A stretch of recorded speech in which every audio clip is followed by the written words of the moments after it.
Hi, everyone. Shelby Long, Senior Vice President of the Strategic Advisor Board and CEO of Business Dynamics. Also, resident communication expert. I work with businesses to discuss how adjusting things within their business culture can help bring their business to more profitability and a more engaged working environment. I am excited this week to talk to you about conflict.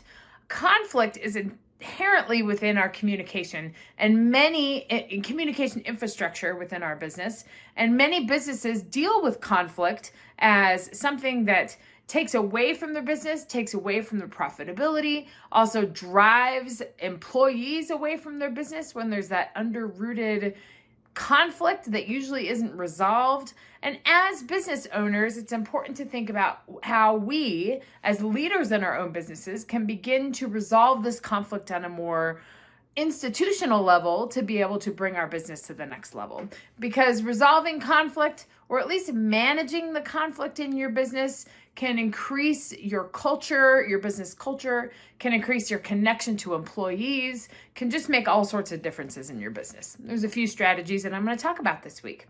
So fundamentally, we have to think about the nature of conflict. Conflict, we think of as something that is negative and something that we want to avoid within our businesses. But really, conflict can provide many opportunities in our businesses. It's just understanding the nature of conflict and also understanding how we can move from a destructive conflict environment to a productive conflict environment. And all week, I'll be giving you some tips on how to do that. But first, we got to understand the nature of conflict. Conflict within an organization usually has two major sources. The sources of conflict are task-oriented, on how we should accomplish the task and whether or not we should introduce a new way to accomplish this task. Is there a better way to do something, a more productive way to do something?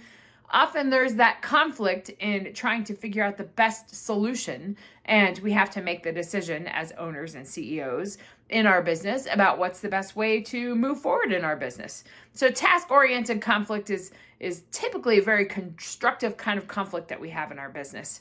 We have the task-oriented conflict, but then we also have the personality-oriented conflict. And personality-oriented conflict is something that's much more challenging to manage, but understanding the nature of those things, that those two things are entirely different, and as CEOs, dealing with them in a different way is often very productive. So let's talk about the personality source of conflict. Some people, and as far as our personalities, I'm going to talk about this later in the week, the way that we deal with conflict, it can either be very defensive in that we get very self-protective and we need to be right. We have a lot of ego attached to it.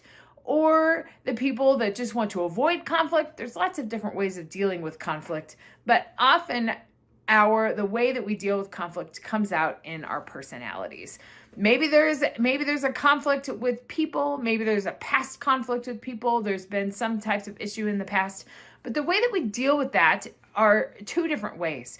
The way that we can deal with the task conflict, it's good to have an open discussion about those things. Let's talk about the two differences in opinion and how we can move this task in the right direction.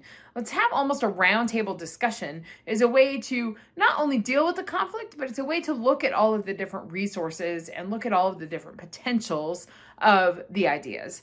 How to deal with the personality conflict, it all depends on the person and it depends on the relationship that you have. But as the CEO of your business, it's important to not necessarily resolve the conflict, but involve yourself if it's taking away from your business culture.